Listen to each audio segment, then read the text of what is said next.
አርስቱ ምንድነው? ዛሬ የምንማረው ሐሳብ ጥሶ መውጣት። እግዚአብሔር የተባረከ ጥሶ መውጣት፣ ጥሶ መውጣት የሚል ሐሳብ። ጥሶ መውጣት፣ ጥሶ መውጣት ማለት መሻገር፣ ከተጋረደብን ነገር ጥሶ መውጣት፣ መሻገር ማለት ሰብሮ መውጣት ማለት። እግዚአብሔር የተመሰገነ። በብሉይ ኪዳን ላይ አንድ ሴት ልትወልድ ስትል ሁለት መንታ ልጆች ወዲያው ይወለዱ ነበር። አንደኛው ወጣ፣ በኋላ እጁ ላይ ፈትላ ሰረች፣ ምልክት ነው በቃ ታላቅ ስለሚሆን ማለት ነው። መንታ ልጆች ናቸው። ግን ሳይታሰብ ሁለተኛው ጥሶ ወጣ። አሜን። እግዚአብሔር የተመሰገነ። ፋሬስ ይባላል። ጥሶ ወጣ። ምን ነው ጥሶ ወጣ ስትል ፋሬስ አለችና እግዚአብሔር የተባረከ። ጥሶ ወጣ። አሜን። እግዚአብሔር ይመስገን። አሜን። ይኸው ዘር ታውቃላችሁ። ዘር የተለያየ የአበባ ውስጥ የተለያየ ዘር ሊሆን ይችላል። የሐረግ ዘር ሊሆን ይችላል። ዘሯ ስትዘራ በጣም ትንጣት ናት፣ ትንሽ ናት። ዘሪቱ በጣም ትንሽ ናት። ከላይዋ በአለት ወይ ድንጋይ ባለበት ስር ብትወድቃች ዘር ትበቅላለች። ትበቅላለች። ይበቅላል የሚልስ ይበቅላል። ምን ይበቅላል? ይበቅላል። እሺ አይበቅልም። እሺ አይበቅልም። እግዚአብሔር የተባረከ። መልሱ ይበቅላል። እግዚአብሔር ይመስገን። ያው አሁን ትምህርቱ በአጠቃላይ በዚህ ጋር እያያዛል እንግዲህ ታዳምጣለህ።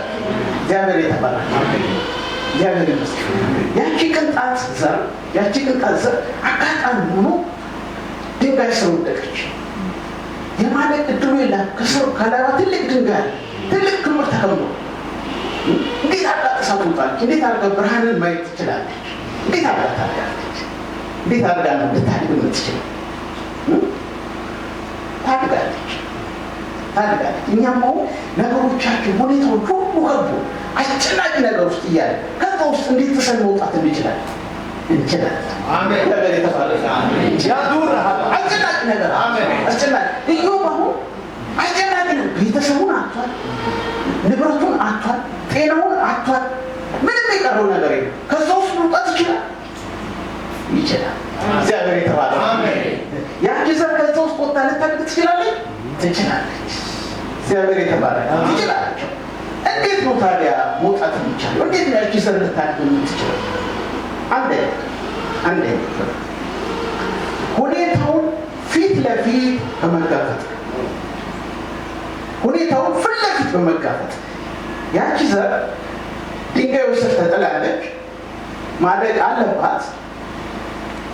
ምንድነው የምታደርገው? ዘሪቱ ምንድነው የምታደርገው? ቀጥታ ወደ ድንጋዩ ትመለከታለች። ለመጋፈጥ ማለት ነው። ደካማ ጎኑ ትመለከትና አሲድ ወይ ኬሚካል በተፈጥሮ ዘሮች የሚቀበሉት ኃይል አለ። አሲድ ወይ ኬሚካል በደካማ ጎኑ ላይ ድንጋዩ ላይ መርጨት ትጀምራለች። ትክክል ሳይንስ መርጨት ትጀምራለች። በደካማ ጎኑ ላይ ተረጫል። ስትረጭ መሸከም ስለማይችል ያድንቀል። እግዚአብሔር የተባረከ። ጥሰው መውጣት ትጀምራለች።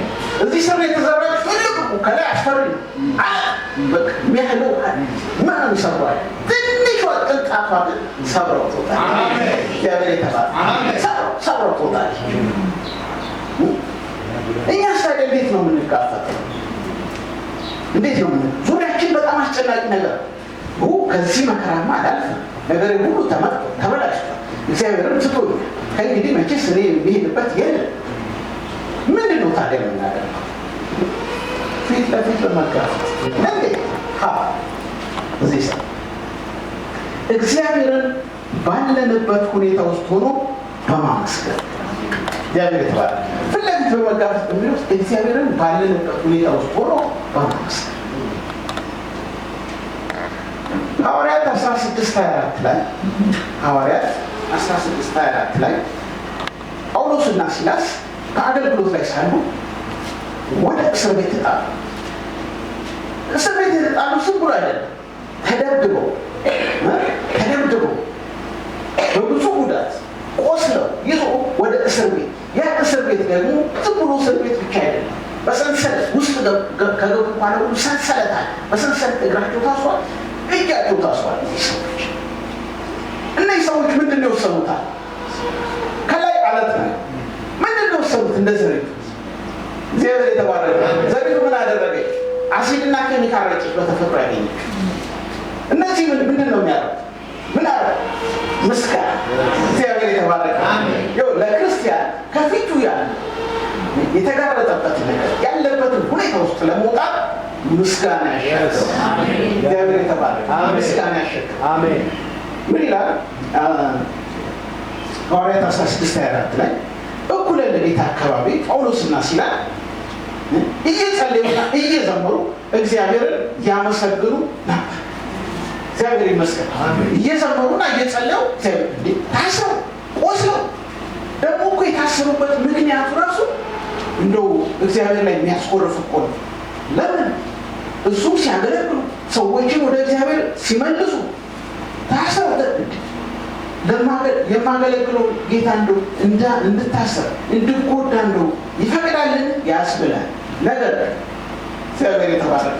እነዚህ ሰዎች ግን የተመለከቱት ነገር ምንድን? በሁሉም ውስጥ ስናልፍ በሁሉም ውስጥ ብናልፍ እግዚአብሔር ከእኛ ጋር ስላለ እግዚአብሔር ሳቅ እግዚአብሔር ለእኛ በጎ ሁሉ ስለሆነ ሁሉ ጊዜ የሚያስብ በእኛ ላይ ያለው ዓላማ ሁሉ ጊዜ በጎና መልካም ስለሆነ እግዚአብሔር ይመስገን ትርፍ ያለው ስለሆነ ስለዚህ እግዚአብሔርን በማንኛውም ነገር ውስጥ ሆነን እናመሰግናለን። እናመሰግናለን። አስጨናቂ ነው ግን እናመሰግናለን። ሲያመሰግኑ አምላክ እግዚአብሔር ተመለከተ። እግዚአብሔር ይመስገን። ሲያመሰግኑ ተመለከተ። ድንጋዩ መላላት ጀመረ። ያቺ ዘር ኬሚካሉን ስትረጭ አሲዱን ስትረጭ ድንጋዩ እዛ ጋር መፈርፈር ጀመረ።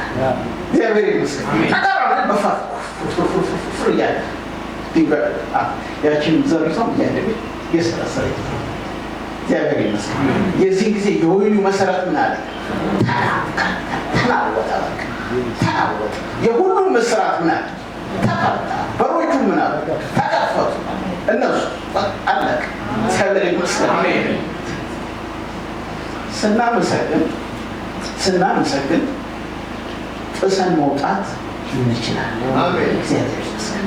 ጥሶ መውጣት ስናመሰግን ዙሪያችን የከበበንን አስጨናቂ ነገር ችግር ሁሉ ጥሰን መውጣት እንችላለን።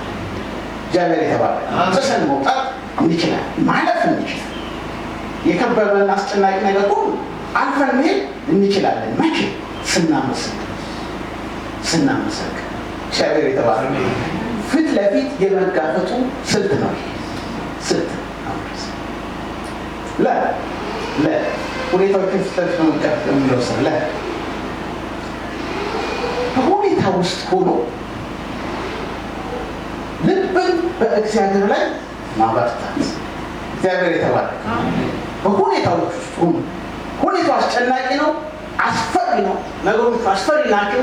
ነገሮች ፈጽሞ እንደው ልንቋቋሙ የማንችል ሊመስል ይችላል። ነገር ግን በዛ ውስጥ ሆኖ ልብን በእግዚአብሔር ማበርታት። እግዚአብሔር የተባረከ። በጣም ይደንቃል። በጣም አንደኛ ሳሙኤል 30 ምዕራፍ 30 ቁጥር 6 ላይ ዳዊት ከጦሩና ከሹማምንቱና ከጦረኞቹ ጋር 3 ቀን ቆይቶ ወደ ሀገሩ ልጆቹ፣ ሚስቶች እንዲሁም ደግሞ ንብረቱ ወደ ሀገሩ ወደ ቤተ መንግስቱ ማለት ነው። በአሁኑ በሚመለስበት ሰዓት ከተማዋ ተቃጥላለች። ይቅላል ተቃጥላለች። መቃጠል ብቻ ነው። ንብረቱ፣ ቤተሰቦቹ፣ ልጆቹ ሁሉ ተወስዷል። የእሱ ብቻ አይደለም። የሀገሩ ሰው ሁሉ የህዝብ ሁሉ ንብረታችሁ፣ ልጆቻችሁ ሁሉ ተወስዷል። ለመናገር ራሱ ለማልቀስም ነፍስ አቃታቸው። ከሀዘናቸው ከድንጋጤያቸው የተነሳ ይሄ ብቻ ነው እና ሊወጉት ሁሉ መነጋገር ጀመሩ። ይሄ ሰው ወደ ሌላ ቦታ ወስዱን አሁን እንዲህ ቤተሰቦቻችንን ያስጠፋሉ። ስለዚህ እንውገረው እና እንግደለው። ለዳዊት ይሄ ከላይ የተከመረ አለት ድንጋይ በዚህ ሰዓት ዳዊት ያደረገው ነገር ሁኔታውን ፊት ለፊት መጋፈጥ፣ ልቡን በማበራት በእግዚአብሔር አበራት። እግዚአብሔር የተባረከ ልቡን በእግዚአብሔር አበራት። ልቡን በእግዚአብሔር ቀጥታ ልቡን በእግዚአብሔር አበራት። እግዚአብሔር ከኔ ጋር በሚሄድበት ሁሉ እግዚአብሔር ይመራል፣ ይረዳል። ሁኔታዎችን ነው ከፊቴ ያለው ነገር ሁሉ ተወስዷል። አዎ ቤቴ ፈርሷል፣ ንብረቶች ተወስዷል፣ ልጆቼ፣ ሚስቴ ሁሉም ተወስዷል። ነገር ግን ሰው ሊወግረኝ አሁን ሊወግሩ እኮ ነው፣ ሊገርመኝ ነው በቃ። ስለዚህ የጠራኝ እግዚአብሔር ከኔ ጋር፣ እግዚአብሔር የተባረከ ያኔ በበግረኝነት እያለሁ የመረጠኝ እግዚአብሔር ከኔ ጋር፣ የሚወደኝ እግዚአብሔር ከኔ ጋር። ይሄ ሀሳብ ውስጥ ነው። እግዚአብሔር ይመስገን ከኔ ጋር። ስለዚህ ልቡን በእግዚአብሔር አበራት። በዙሪያችን ያለውን ነገር ብቻ ከተመለከተ እንሸነፋለን፣ ማለፍ አንችልም፣ ጥሰን መውጣት አንችልም። ነገር ግን ማለት በዙሪያችን ያለው እጅግ አስጨናቂ ሆኖ እግዚአብሔር ላይ ልባችንን ካበረታን ጥሰን ነው። አሜን። እግዚአብሔር ይመስገን። ጥሰው ዳዊት ሄደ፣ ሰው ይዞ ሄደ፣ እንከተላቸዋለን። ሄደ። የሚገርመው ነገር ማለት በጣም የሚገርመው ነገር እነዛ ከተማዋን ብቻ ያቃጥሉ፣ ቢላ ግን ያቃጥሉ፣ ልጆቹና ሚስቱ፣ የከተማውን ህዝብ ሁሉ፣ ሰው ሁሉ፣ ህፃን ትልቅ ሳይቀር ይዞ ሄዱ። አንድ ሰው አልገደሉ ነበረ። እንዴት ግን አልገደሉ? ለካ አስጨናቂ ነገር በዙሪያችን ሲሆን እግዚአብሔር ከኛ ጋር የሌለን ይመስላል፣ የሌለ ይመስላል። እግዚአብሔር ግን ሁሉ ጊዜ የኛ የሆኑትን ሁሉ ጥበቃውን አያቋርጥም። እግዚአብሔር ይመስገን፣ ጥበቃውን አያቋርጥም። እነዛ ሰዎች ልጆቹ፣ ሚስቱ የሀገሪቱን ህዝብ ሁሉ ይዘው በሚሄዱበት ሰዓት እንዳይገሉ ለካ እግዚአብሔር ጣልቃ ገብቶ አትግደሉ። እግዚአብሔር ይመስገን። ጠላት እኮ ገብቷል፣ ግን አትግደሉ። ለምን? አይ ሰው እምነቱ ይፈተን ዘንድ፣ እኔ ያለው ፍቅር ይፈተን ዘንድ ነው እንጂ እንዲያደረጉ እንድትገዷቸው እኮ አይደለም። እግዚአብሔር ይመስገን። ስለዚህ ለጊዜው የሚያስፈራ ሊመስል ይችላል። ለጊዜው ነገሩ ያስጨንቅ ነው። ነገር ግን እግዚአብሔር ሁሉ ጊዜ ከእኛ ጋር፣ ከእኛ ይሁን። አንድ አይነካ፣ አንድ አይበላ፣ አንድ አይወሰድ። ተከታተሉ፣ ሄዱ። ሁሉም አንድ የሞተ ሰው፣ አንድ የተጎዳ፣ አንድ የተሰበረ ሰው ሁሉም በደህና። እግዚአብሔር ይመስገን። የከተማው ንብረት ሁሉ ተቃጥሏል። አዎ ተቃጥሏል። ነገር ግን በብዙ ትርፍ፣ በብዙ ምርኮ፣ በብዙ እጥፍ ወደ ቤታቸው ተመለሱ። እግዚአብሔር የተባረከ። ወደ ቤታቸው በብዙ ወደ ቤታቸው ተመለሱ። ጥሶ ወጣ። እግዚአብሔር ይመስገን። ጥሶ ወጣ። አስጨናቂ ነው ነገሩ። ጥሶ ወጣ። አሁን ነገራችን አስጨናቂ ነው። አዎ ጥሰን እንወጣለን። ልባችንን በእግዚአብሔር እናበርታለን። ነገሩ ተስፋ ያስቆርጣል። ያለንበት ጉዳይ ትክክል። በተለያየ ሰው በበሽታ በጤና በብሊታ ነገሩ ተስፋ ያስቆርጣል። አዎ ነገር ግን ልባችንን በእግዚአብሔር እናበርታ። የኛ የሆነው አይናካም፣ የኛ የሆነው አይበላም። እግዚአብሔር ይመስገን። የዳዊት የሆነው ነገር አንድ አልተበላም፣ አንድ አልጠፋም፣ ሁሉም ተመለሰ። ይሄ ከብዙ ነገር ጠፊ ቤቱ ምኑ በእጥፍ መስራት የሚቻልበትን ሀብት ይዞታል። እግዚአብሔር ይመስገን። በእጥፍ መስራት ሀብት ይዞታል። በብዙ ክፍፍል፣ በብዙ ለሁሉ ከነበሩበት ኢኮኖሚ ወደ ተሻለ ኢኮኖሚ እግዚአብሔር የተባረከ ወደ ተሻለ ለክብር ነው። ብዙ ጊዜ ነገሮች ሁሉ የሚያስጨንቁ ሆነው ሲመጡ እኛን ለማጥፋት በእኛ እግዚአብሔር ሊከበር እግዚአብሔር ይመስገን። ከዛስ በእኛ ከተከበረ በኋላ እኛን ያከብራል። በብዙ እጥፍ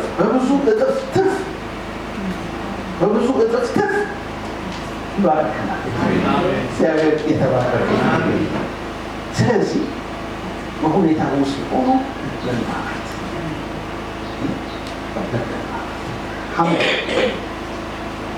ዘሪቱ ምንድን ያለው ሁኔታውን ፊት ለፊት በመጋፈጥ ብለናል። ጊዜ ሁኔታውን ስትጋፈጥ አሲድና ኬሚካል ረጭ እንትኑ ላይ ድንጋዩ ላይ ሮኩ ዛጋ ተበላ ላላ በዛ ውስጥ እሳት ወጣች። ከዛስ ብርሃን አለች። እግዚአብሔር ይመስገን። ጥሰን ስንወጣ ብርሃን እናያለን። ያለንበትን ችግር አልፈን እግዚአብሔርን ተማምነን ስናልፍ ብርሃን ነው ማለት ወደ ተሻለ ክብር ነው የሚገባው ማለት ነው። ዳዊት ከህዝቡ ጋር ልቡን በእግዚአብሔር ስላበረታ በሚቀጥለው ቀን ወደ ተሻለ ክብር ገብቷል። አገሪቱ ተለውጣለች ወደ ተሻለ ኢኮኖሚ። ምናልባት በኢኮኖሚ ያላደጉ የምትባለው ሀገር በኢኮኖሚ የበለጸገ ተብላለች ማለት ነው።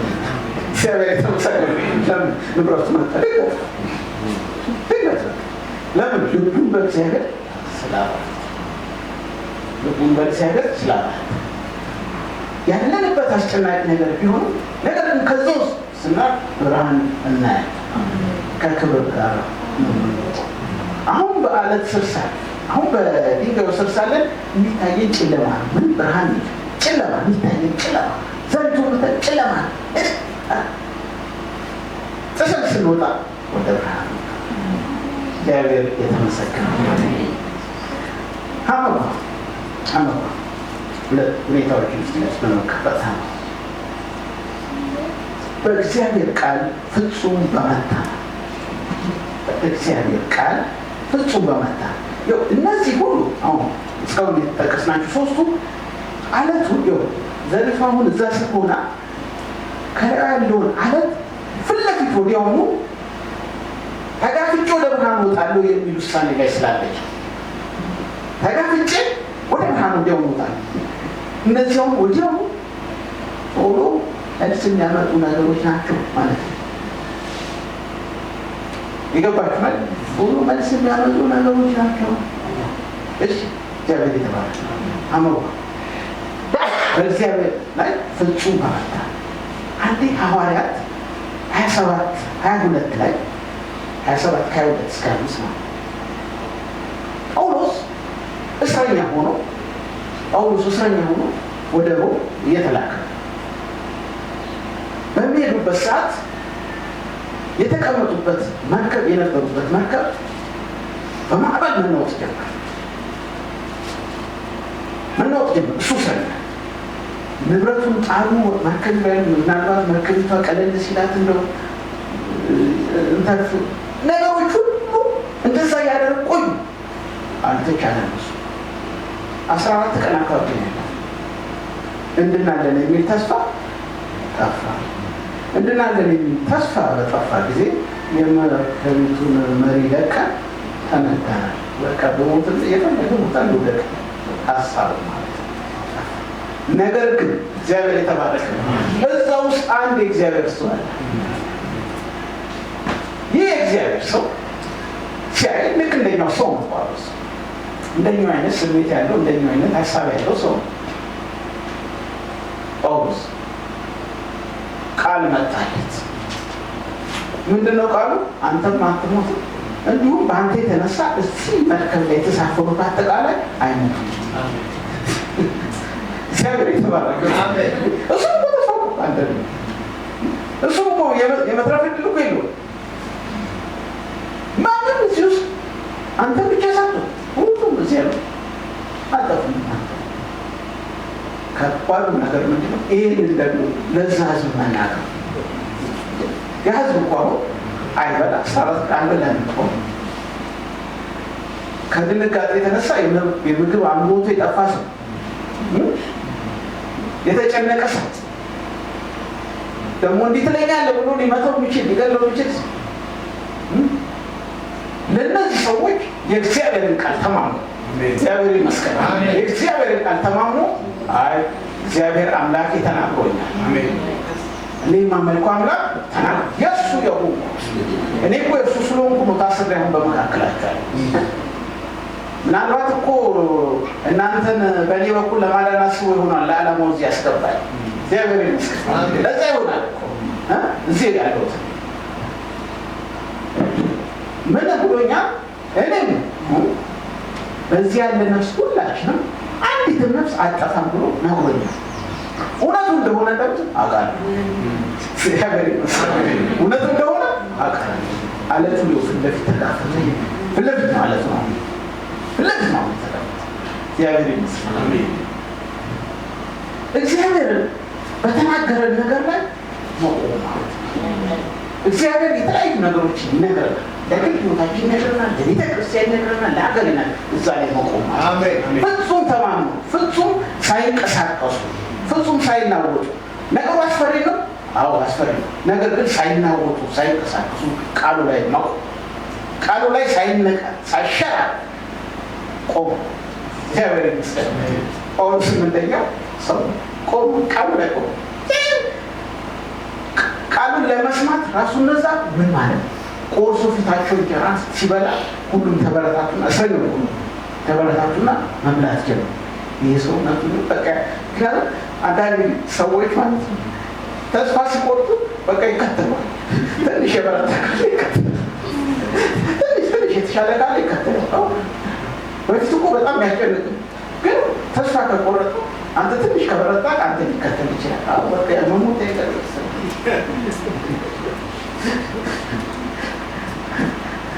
ድሮ ምን ያደርጉ ነበር አሉ ሚኒስተር ምን ያደርጉ ነበር አሉ ሰዎች ምርኮኛ ይማርኩና የራሳቸውን የራሳቸውን የፖለቲካ ሀሳቤ ማለት ይኖሯቸዋል።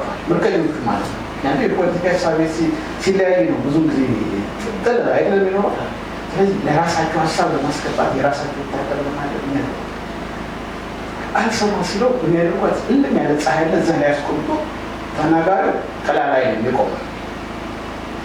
ሰኞቹ ምርኮኞቹ ፀሐይ ላይ ያላቸው ይናገራል። ሰው ከዛ ሲደበቅ ፀሐዩ በጣም እያቃጠላችሁ ሲመጣ ፀሐዩ ከሚያቃጥለን የፀሐዩን ማቃጠል ለመርሳት የሰውየውን ድምፅ ይሰማል። ዓላማው ምንድን ነው? በጣም ፀሐዩ እያቃጠለው ስላለ ምርኮኞቹ የእሱን ድምፅ የእሱን ትምህርት ሲሰሙ ይሻላቸዋል። ሀሳባቸው በዛ ይወስናል። ልክ እንደዛ ማለት ነው። አሁን ሰው አስጨናቂ ነገሮች ነው ሰዎቹ አሉ።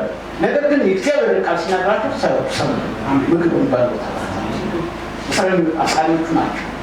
አሳሪዎቹ ግን ናቸው። እግዚአብሔር ላይ ፍጹም ስንታመን ጥሰን መውጣት ይችላል። ጥሰን ወጥተን ብርሃን ያ ጨለማ ውስጥ ነበር። መርከቢቱ በጨለማ ተወጣ ነበር። ነገር ግን መጨረሻ መርከቢቱ ተሰባብራ የት ደረስናል? ሁላችን በደህና እግዚአብሔር ይመስገን። ከአንዲት ደሴት ናት ወደቀ። እግዚአብሔር የተባለ ሁሉ ከዛ ብርሃን ዙሪያችን አስጨናቂ ነው፣ አስፈሪ ነው። ነገሮቹ ተስፋ የሚያስቆርጥ ነው። በእግዚአብሔር ቃል ላይ እግዚአብሔር በነገር ላይ ስንቆም ቃሉ ይዞ ወደ ብርሃን ያወጣል። እግዚአብሔር ይመስገን። ያ ዙሪያችን ያለው ጨለማ ከቃሉ ጉልበትና ብርታት የተነሳ ይሰራል። እግዚአብሔር የተባረከ እግዚአብሔር ከእኛ ጋር እግዚአብሔር ከእኛ ጋር በእግዚአብሔር ቃል ፍጹም ሐዋርያት 7:55 ላይ በጣም ይደንቅ በጣም ይደንቅ እስጢፋኖስ በቃ እግዚአብሔርን ስላመነ የእግዚአብሔርን ቃል ስለተናገረ ሰዎች ሊወሩት ከቦታል ሊወሩት በቃ ይገሉት። እነሱ ያንን ድንጋይ ይወረወሩበት ምን እያሉ በእግዚአብሔር ላይ የተማመነ ሰው እግዚአብሔር ይመስገን ፍጹም በእግዚአብሔር እምነቱን ያደረገ ሰው እግዚአብሔር ይመስገን ዛሬ በቃ በስጋ እንኳን ብላይ ከአምላኬ ጋር ኖር እያለ ያለ እዛ ውስጥ ሆኖ ራእይ ያለ እግዚአብሔር ይመስገን። ደግሞ ውስጥ ሆኖ ድንጋይ ሊወሩት እያለ እሱ ግን ራእይ ያለ ነበር። አዎ ልጁ ኢየሱስ ክርስቶስ በአቀኝ ሆኖ አየው። እሱ ልቡ ምንድነው? መቼ ነው ከአምላኬ ጋር ምክናል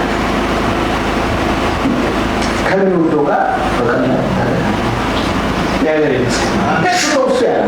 ስለዚህ ሁልጊዜ ማንኛውም ነገር ነጭ ነገር በዙሪያችን ሲኖር ደስታችን እግዚአብሔር ማይለይ የዛን ጊዜ መሻገር ይችላል። እስጢፋኖስ ሲሻገር ደስታው ከአምላኩ ጋር መሆኑ ስለሆነ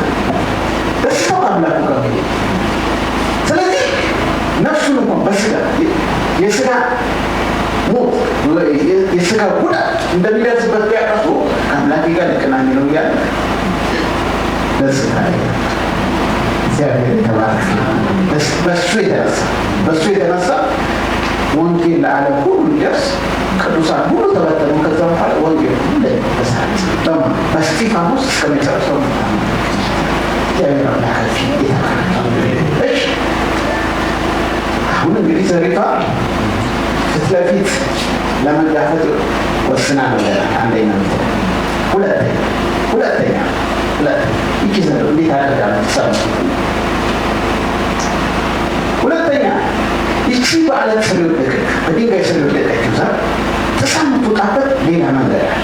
ከሁለቱ አንዱን አማራጭ ወስዳ ነው በጣም ትልቅ ናት ስትታይ። ሁለተኛ አስቀድሞ ራስን በማጠንከር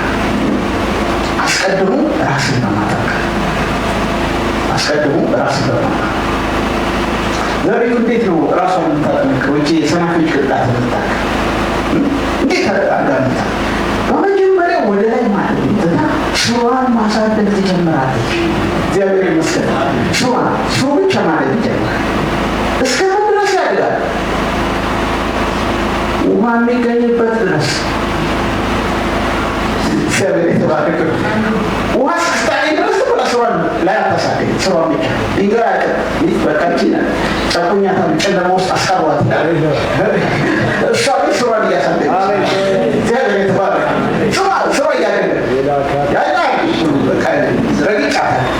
የሰናፍጯን ቅንጣት ቢሰራ ጌታ በምድር እንትበእሳ ያ ጉልበተኛ መቶ ረገጣት የማትበቅል መስለው ፈዛዛ ግን አልተሳካም። የተቻደገች አምልጣ ወጣች ለደካከሙ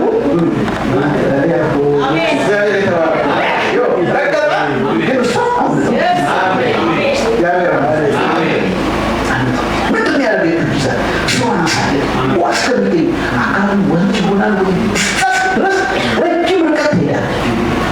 ከላይ ስትታይ አታውቅም የደረሰች ይመስላል። ስሯን በመስጠት ታሳድጋለች፣ ስሯን ታወፍራለች። እግዚአብሔር ይመስገን። በጣም ታጠነክራለች። ስሯን በጣም እኛም እያለፍንበት ባለው ነገር ማለት ነው ስራችንን እናጠነክራለን። እግዚአብሔር ይመስገን። ስራችንን እናጠነክራለን። ስራን ካጠነከረች በኋላ ወደ ላይ መውጣት ትጀምራለች። ስለዚህ እንዴት ነው ወደ ላይ ስራን ጨረሰችው። መጀመሪያ ምናደረገች ውሃ የሚገኙበት ደረሰች። ከዛ በኋላ ከአፈር ውስጥ ጥሩ አፈር ለእሷ የሚጠቅመው ምግብ ያለበት ወደዛ አፈር ደግሞ ሌላው ስሯ ተሳደዳለች። ውሃ አገኘች፣ ምግብም አገኘች። ከዛ ሶስተኛ ታወፍራለች። ስሯ ሳሳ ታወፍራለች። ስሯ ምታሳለ ከላይ ልክ ካጠነከረች በኋላ ስሯ ወደ ላይ ማለት ትጀምራለች። ወደ ላይ ስታደግ ማለት ድንጋዩ አለ እስከ 250 ፓውንድ የሚያህል ፕሬሽር ነው የምትወጣ እና ትንሽ ወንዘር እንደ ድሪል ማለት እየቦረቦሮች ትወጣለች። እግዚአብሔር ይመስገን። ደካማ ጎኑ ላይ ታይኝና እየቦረቦሮች ጥሳ እግዚአብሔር የተባለ ትንሽ መጀመሪያ ምናረች ስሯ ወጣለች። ሁለተኛው ስሯ ወጣለች። ከዛ ውሃ የሚገኝበት፣ ከዛ ምግብ የሚገኝበት፣ ከዛ አወፈረች ስሯ። ከዛ ኢየሱስ ጌታ እግዚአብሔር ይመስገን። ይህችን ስልት እንጠቀም እንዴ? እንችላለን። እያለፍንበት ያለው ነገር ከባድና የማይታለፍ ሲመስለን በዚህኛው መንገድ በመጠቀም መሻገር እንችላለን። እግዚአብሔር ይመስገን። በጸሎት ራስን በማጠንከር እግዚአብሔር ይመስገን። በጸሎት ራስን አሁን አስጨናቂ ነገር ውስጥ ነው ያለው፣ አስቸጋሪ ነገር ውስጥ ነው ያለው ያለ ነው። ግን ምናደርጋለን? በጸሎት ራሳችን እንጸልያለን። እግዚአብሔር ይመስገን። እግዚአብሔር አመሰግናለሁ ከኔ ጋር ናት። እግዚአብሔር ይመስገን ከኔ ጋር አመሰግናለሁ። ሐዋርያት 1:14 ላይ ሐዋርያት በጸሎት ይተጉ ነበር። ገና ጌታ ኢየሱስ ክርስቶስ ወደ ሰማይ አሮቆ አልቆየም ሳምንታትና ነው። እነዚህ ሰዎች ሐዋርያት ተሰብስበው በአንድ ቦታ መጸለየ ነው። አሁን ያላቸው በጣም አስጨናቂ ነገር ነው። ጌታቸው አምላካቸው ሄዷል፣ ከነርሱ አይቷል። ምንድን ነው የፈለጉት? ስርን ማሳደግ እስከምን ድረስ ምን ነበር ያለው? ዋስከሚገኙበት ድረስ ስራቸውን እያጠናከሩ ዋስከሚገኙበት ድንገት እግዚአብሔር ይመስገን ሐዋርያት 2:1 ላይ በድንገት በበዓለ ሃምሳ ቀን ምን ሆነ ይላል? መንፈስ ቅዱስ ዋው! ኢየሱስ ጌታ ነው። አሜን፣ ሃሌሉያ።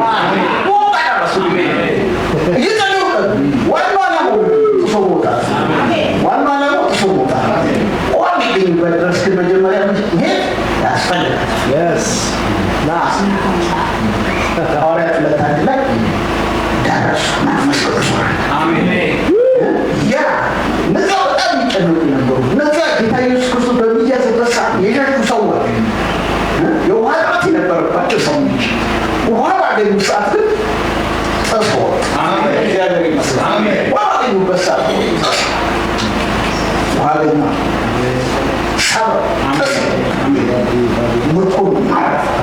በአንድ ቀን ሰው ሐዋርያት 2:1 ላይ እስከ መጨረሻው ስናገር አንድ ቀን ወጡ።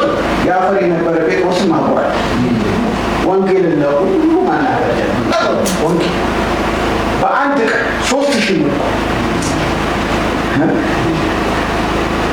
በሰዎች ፊት በጣም ፍራቻ የነበረባቸው እሱን እንኳን በቃ የካዱ ሰዎች የነበሩ፣ ነገር ግን ውሃው ከደረሱ በኋላ ብርታት ስለመጣ ብርታት ስለመጣ ወዲያው ወንጌልን ተናገሩ። ወንጌልን ሲል 3000 ሰው ጋር ምርኮን ማለት ጥሰን ስንወጣ ጥሰን ከወጣ በኋላ ምርኮ ለእያንዳንዳችን አለ። እግዚአብሔር ይመስገን። ከብዙ ክብር ጋር ነው እንጂ የሚያወጣን ጌታ ካለንበት ነገር ሲያወጣ ወዳለንበት አንመለስ። ወዳለንበት ህይወት መመለስ አይደለም። አሁን እየተጨነቅንበት ያለ ያስጨናቂ ነገር ውስጥ አለ። ከዛ መውጣት ብቻ ሳይሆን በብዙ ክብር ነው። እግዚአብሔር ይመስገን። ግን እዛ ጋር ዳዊት ማይተራ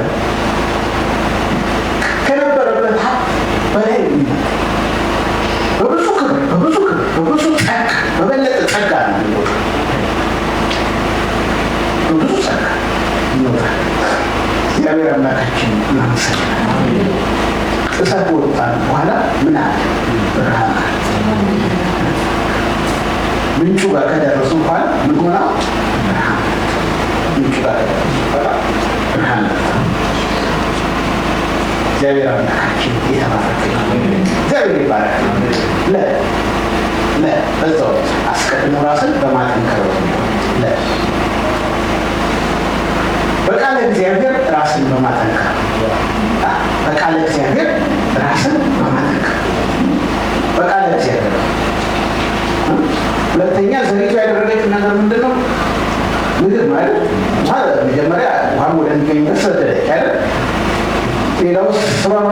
አንደኛው የስራና ጠቅልላ ምግብ ወደሚገኝ ለጠቃሚ ለሰውነት ወደሆኑ ልክ እንደዚህ ማለት ነው። እኛም አሁን ዓላማችን ተሰል መውጣት ዓላማችን መሳት ምንድን ነው ያደረገው? በቃለ እግዚአብሔር ምኑ እግዚአብሔር የተባለ ሐዋርያት 6:9-10 ላይ 9-10 ላይ ሐዋርያት 6:9 እስጢፋኖስ የሚባሉ ሰው እስጢፋኖስን ይከራከሩት ነበር። ነገር ግን ይናገርበት የነበረውን ጥበብና መንፈስ ይቋቋሙ ዘንድ እግዚአብሔር ይመስገን። ብዙ የበላና ያልበላ ሰው ይጋፈጣል። እስጢፋኖስ ብዙ ወጥቷል። እግዚአብሔር ይመስገን። ቃለ እግዚአብሔር መጀመሪያ አጠንክሯል። ፈሪሳ ሁሉ ቢመጡ ይቋቋሙ ዘንድ አልቻሉም። መልስ አቃታቸው፣ ተመለሱ። ይህ ሰው የሚቻል አይደለም። አንድ አስተማረው እንኳን አቅም ይህ ሰው በጣም አስጨናቂ ናት። እንዴት እንደሆነ አላውቅም። ከዚህ ነገር ውስጥ አልፎ ወጣች ጊዜ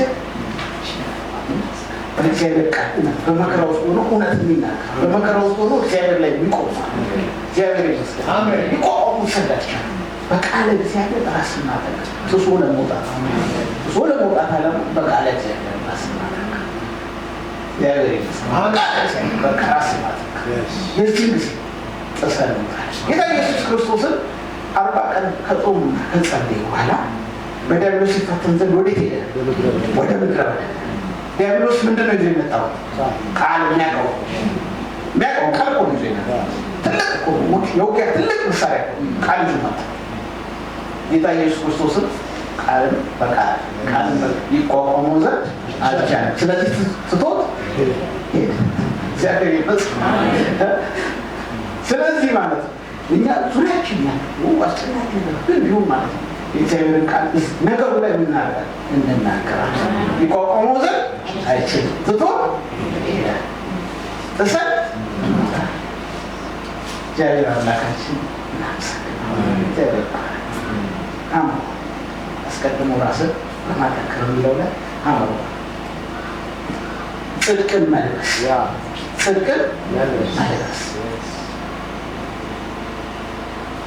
ሐዋርያት 2:47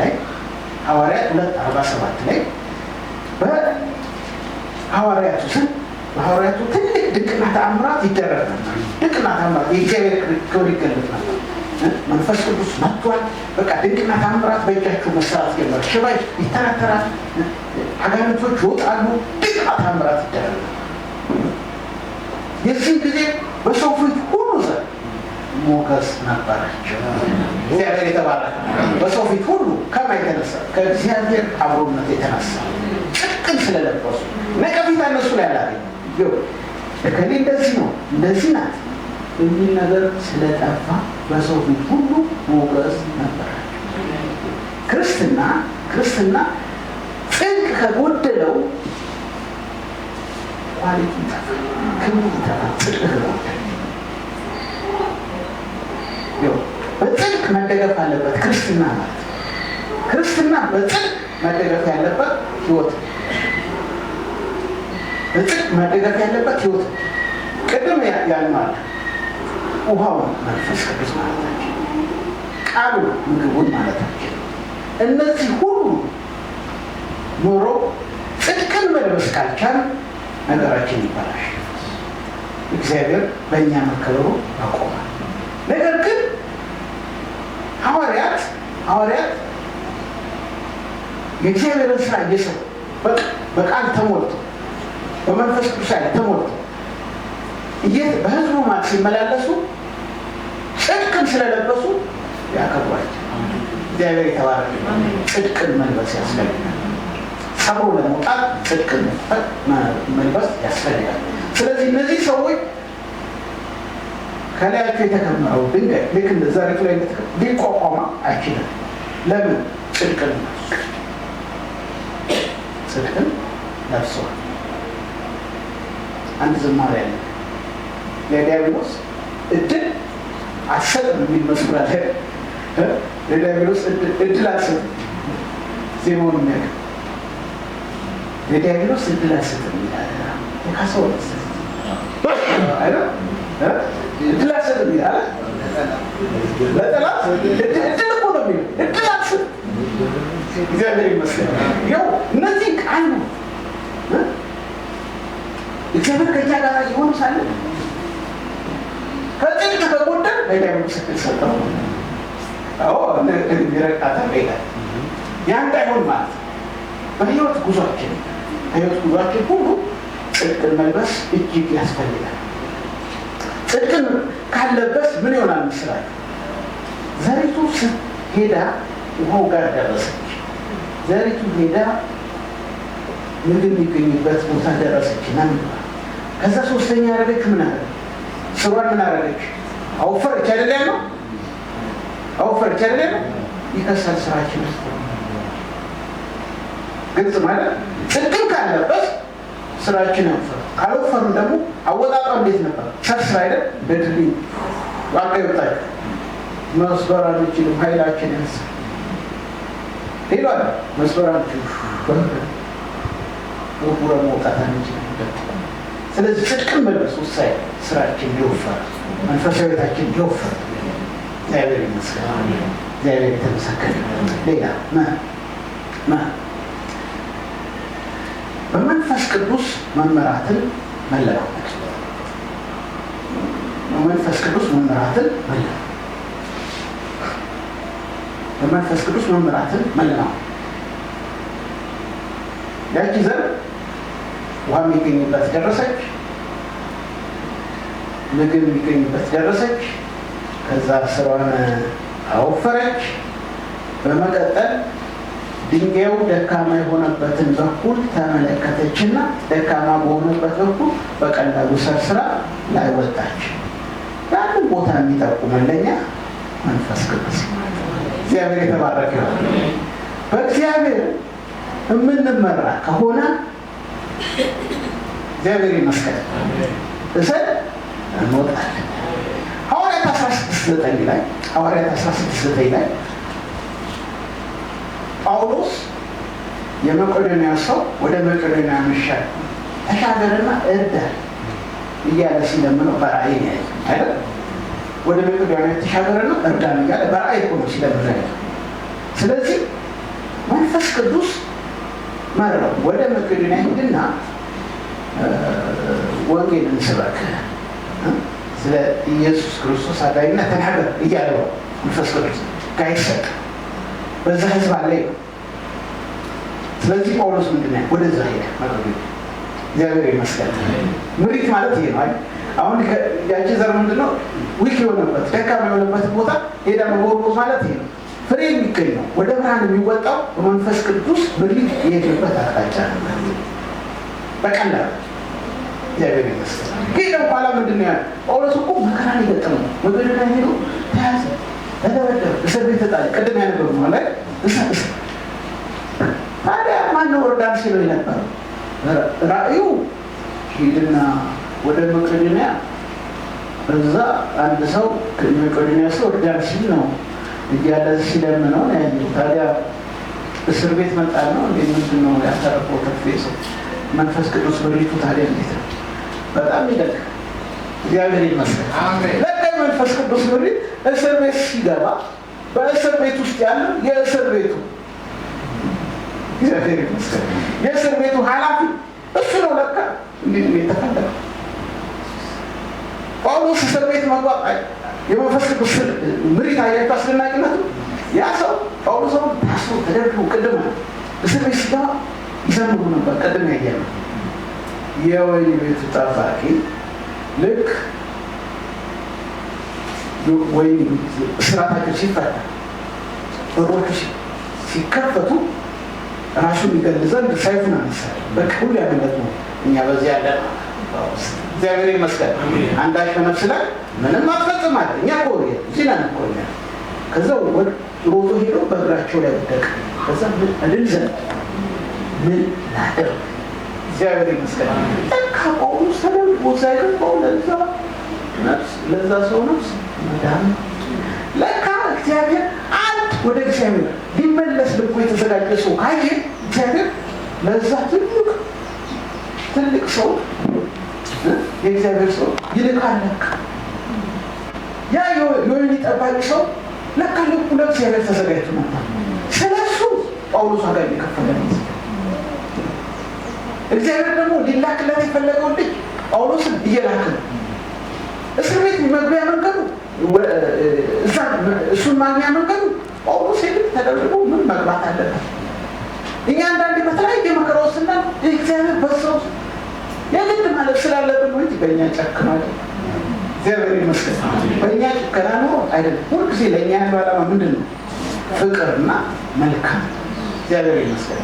ፍቅርና መልካም አስጨናቂ ነገር ነው። በጣም ቤተሰብ ያደረገ ወዲያው ያ ቤተሰብ ወደ ቤት ወሰደው። ወንጌልን ሰበከላቸው። ወንጌልን ሰሙ። ወንጌልን ሰሙ። እሱም ቤተሰቡ በጌታ አመኑ። ከዛ ወዲያውኑ ተጠመቁ። በአንድ ቀን ደህንነት፣ ወዲያውኑ ጥምቀት። ቤተክርስቲያን መስርቶ ወደ ቤቱ ሄደ ጳውሎስ። እግዚአብሔር የተባረከ ቤተክርስቲያን እኮ ነው የሚሰራው። ለካ በመቄዶንያ ያ የወይን ጠባቂ ዳነ ሲድን ቤተሰቡ ሲድን ቤተክርስቲያን ነው ከተማ ውስጥ የተመሰረው። ከዛም በኋላ ባይብል ከዛም በኋላ ያለውን አጻፈልን እንጂ በከተማ ውስጥ ያለው ሁሉ ብዙ ነፍስ እንደዳነ እርግጠኛ። ምክንያቱም ቤተክርስቲያን ተመስርቶ ተጠመቀ በአንድ ላይ እግዚአብሔር ይመስገን። ስለዚህ በመንፈስ ቅዱስ መመራት መለማመድ እጅግ በጣም ለክርስቲያን እጅግ ያስፈልጋል። ትክክለኛ የድንጋዩን ደካማ ስፍራ ይጠቁማል። እዛ ስንሄድ ጊዜ መጣስ ይችላል። በመንፈስ ቅዱስ ምሪት ክርስቲያን ሊመራ የግድ ያስፈልጋል። እግዚአብሔር አምላካችን የተባረከ ይሁን።